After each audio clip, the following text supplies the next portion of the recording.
1925 was a good year for the church in Canada when the Presbyterians, Methodists, and Congregationalists took the daring step to join together to become the United Church of Canada. That eventful year, Grace Methodism became Grace United. But our roots began 250 years earlier when a number of Yorkshire families, including the Black family, emigrated from England to the Cumberland, Amherst area of Nova Scotia. William Black, later to be known as the father of Nova Scotia Methodism, was a young son of the family. At age 21, he had what he called a religious experience.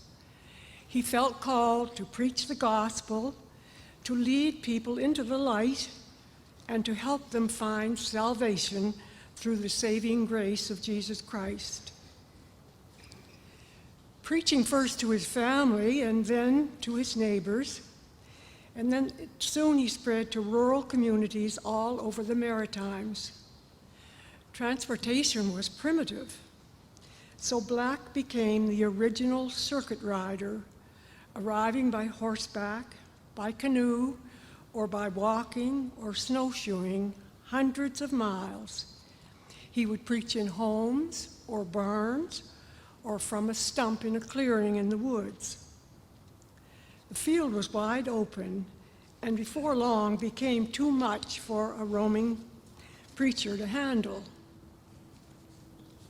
He had been keeping in touch with John Wesley in England by letter, because there was no telephone or email, of course. Wesley offered him guidance and encouragement, but he could send him no preachers. So he turned to the American Methodists for help. And in time, the American Methodists sent two of their most dynamic preachers to his aid.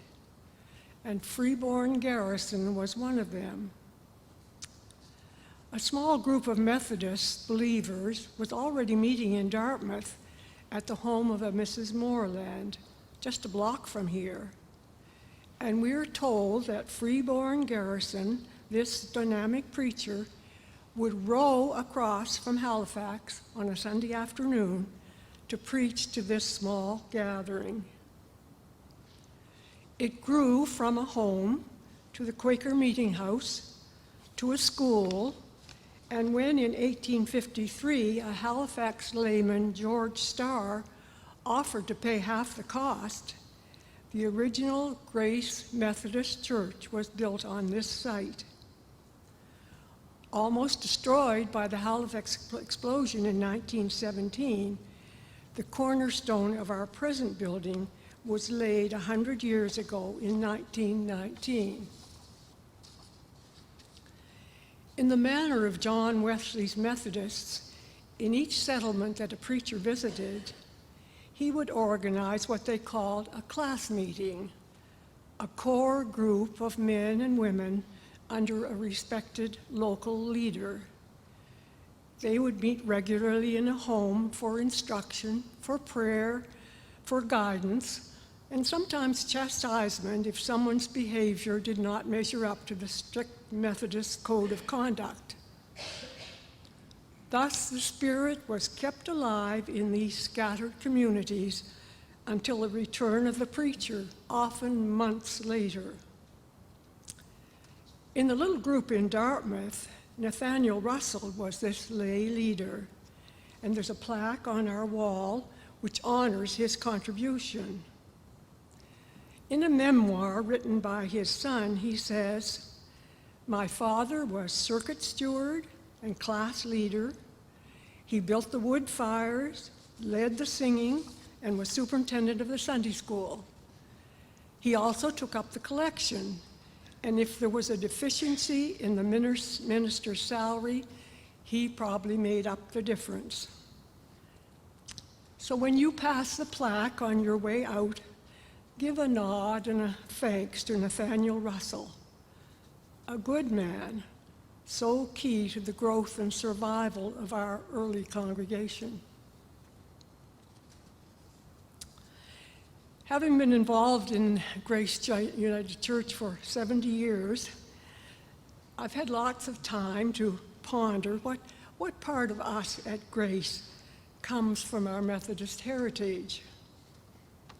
To start, like the early Methodists, we've always had a strong tradition of lay leadership, men and women, leaders, teachers, organizers, fundraisers, boards and committees, minister and people working together side by side, supporting each other, a shared ministry.